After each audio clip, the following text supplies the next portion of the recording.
I was there when Breath of the Wild was first announced, and remember the excitement in my eyes seeing that reveal trailer all those years ago. An open world style Zelda game for Nintendo's first HD console, the Wii U? Like, how could you not get excited, right? As this was unlike something we've ever seen done for The Legend of Zelda before. That reveal trailer alone was replayed at least hundreds of times as I was trying to find any hidden secrets and come up with my own fan theories. Like, what is this giant spider looking creature and why is it following Link? I was completely obsessed with learning as much as possible about this game, only for the game to get delayed. And Nintendo teased this game with little snippets of footage throughout the years, and they knew that the anticipation was through the roof. Like, we barely knew anything about Breath of the Wild. Until finally, they just went all out during one of the E3s. They had a full playable demo for people that were there, and hours of gameplay footage for anyone watching online. Alongside that unforgettable trailer that still gives me goosebumps to this day. And then, the Nintendo Switch was announced, and Breath of the Wild was delayed again to become a launch title for that new console. And at this point, the Wii U wasn't really doing well either. With low sales and third-party support dwindling, there were barely any games released for about 2 years leading up to Breath of the Wild. And to be honest, it was pretty rough as a Wii U owner during that time. But as the months went by, I created some cheesy cosplay and made it my goal to make sure that I finished every single Zelda game before launch. From the NES Zelda titles to the Game Boy Oracle games, I did exactly that and right on time, literally the exact same week. Breath of the Wild then released, and I marched my way over in full Link tunic costume to pick up a copy for myself on the Nintendo Wii U. Which makes it very hard to believe that over 6 years have now passed since both Chefy T and I did our stream on that release date. And at that time, I didn't know what to expect or if this was going to be any good.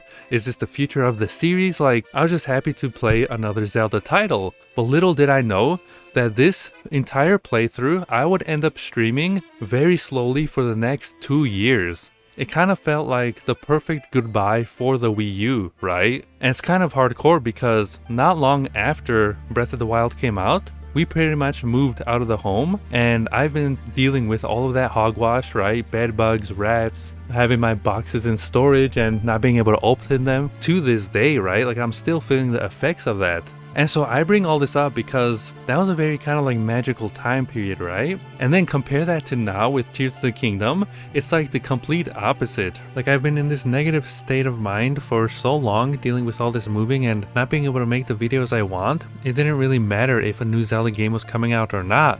Like, there was no anticipation, there was no waiting. It was just, game is coming out, sequel Breath of the Wild 2, game is out, right? Like, as if the past 6 years just kind of flew by, right? And that makes me kind of sad. But I'm happy to say that after playing Tears of the Kingdom for a few hours now, that feeling of excitement is slowly coming back. And so in this video, I'm going to be sharing my first thoughts on The Legend of Zelda Tears of the Kingdom after I played it for about 10 hours, I would say. And so the game pretty much continues right after, or at least a few years after Breath of the Wild left off, as Zelda and Link are now exploring underneath Hyrule as seen in that original reveal trailer, only to find some kind of like strange, misty gloom stuff that is causing people to become sick whenever they interact with it. And so upon further investigation, these mystical ruins are uncovered alongside a dark secret that the royal family has kept hidden underneath Hyrule Castle for generations.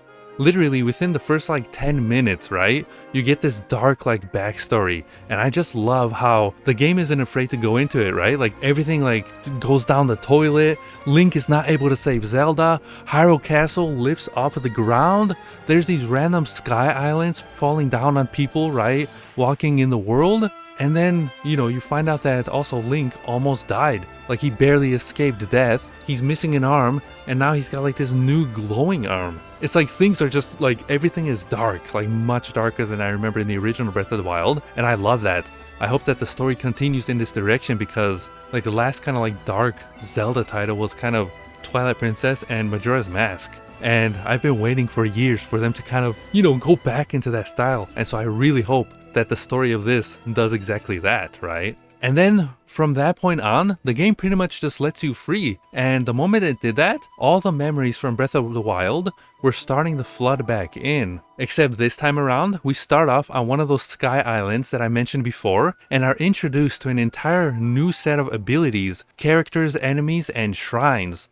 Like everything you knew in Breath of the Wild is kind of there, right? Except those abilities like your bomb and, being able to move things, it's all changed. Everything is different. So it's like relearning the same game with new mechanics pretty much. And so even though this first section was more of a tutorial island, I still couldn't help but spend over 5 hours just exploring the different caves and uncovering all kinds of treasures or solutions to these different puzzles.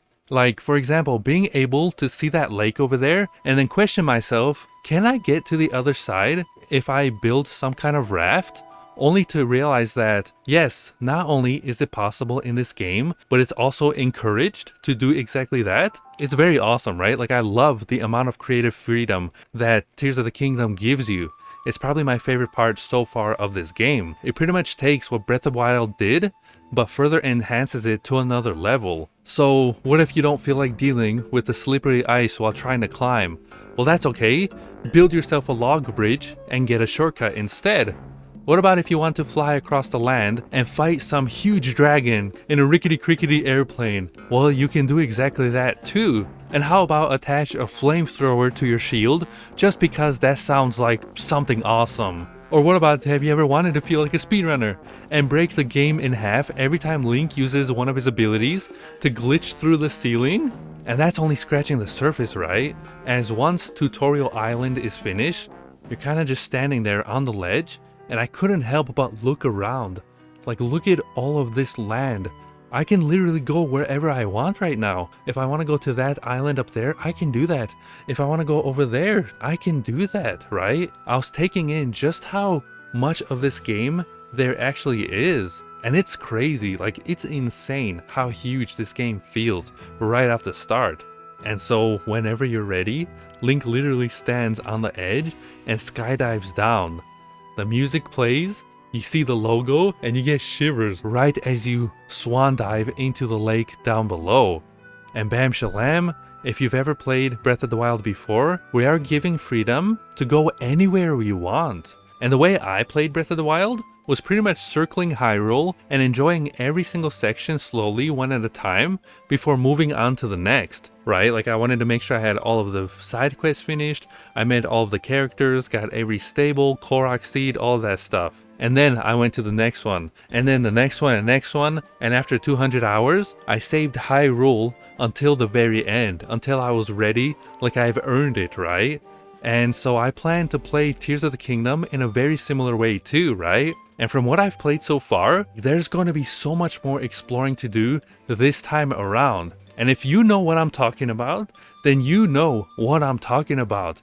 As shit starts to get real and my childhood fears of the dark begin knocking on my door again during specific parts in this game, you'll know when you know. And it's awesome. Like, I don't know what else to say without spoiling, right? And so I pretty much spent the rest of my time exploring the first section of this world, which just so happens to be Central Hyrule, becoming familiar with all the locals again and rediscovering just how much has changed since the original game. And there are plenty of Easter eggs, reoccurring characters, little inside jokes, and derpy moments that I would recommend anyone interested in Tears of the Kingdom to go back and first play Breath of the Wild, as it is a direct sequel after all, and you'll be missing out on a lot of little things that might not make sense, or maybe I think you would definitely appreciate this sweet sequel more if you played the original first. And maybe I haven't played that many open world games before, or I just really like letting my curiosity take over. But seeing a mountain in the distance and knowing that I can literally travel to the top of that gets me excited, right? Like, I want to figure out if that is possible, then what else is too?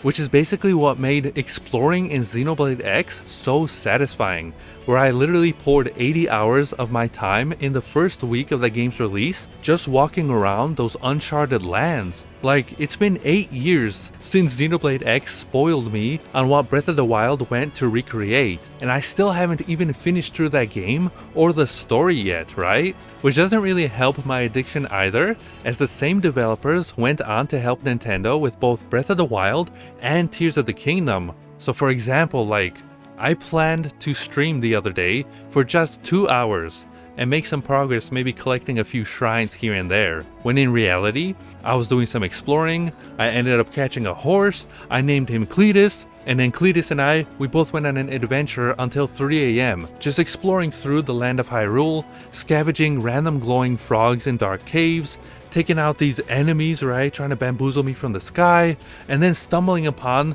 this random moblin fortress, only to have Shrek himself stomp full speed towards my cheeks, not even flinch an eye every time I shot him in the face with an arrow. Like, he literally eats this shit for breakfast, right? One hit kill and I'm dead. Oh, okay, I guess it's time to sleep. But oh wait, is that another shrine? 5 more minutes, let me go there first, right? And then it just doesn't stop. I found another shrine a little more into the distance, I traveled on yonder, only to get sidetracked again. Oh, but what is that? Another shrine over there? Okay, let me go visit it. And then I got sidetracked. Oh, is that another one over there? I get sidetracked again. What about that one? Sidetrack. Is that a Korok? Sidetrack. I'm not exaggerating when I say it's only been like 3 days and I'm beginning to feel that same addiction return that made me stop playing Xenoblade X all those years ago after just 1 week. Like, it's getting so hardcore that even though my body was already falling asleep at this point, I caught a glimpse of one more shrine on top of Hyrule Castle and I just had to go visit there, right? Before saving for the night. I was curious and I needed to see what was up there. But instead of using the last 2 awake brain cells in my head to realize that, oh, Hyrule Castle is now floating up there and I can't just walk straight to it, right? No, I got distracted again on my way there, found some kind of underground caves, and completely lost track of time, fusing rocks to my weapons and breaking through these never-ending tunnels. I just completely lost my way under here, and before I knew it, I ended up like taking out enemies to steal their swords, running out of weapons, having to backtrack to fuse even more rocks with swords, and then continue digging even further into these tunnels that, like, looking back, it kind of helped me feel relaxed, right? Like, brought me back to a simpler time, right? Back when the original Breath of the Wild came out. And it was kind of like a reminder, like, I'm simply just playing a game just to enjoy the experience, right? It was just me and those tunnels just playing.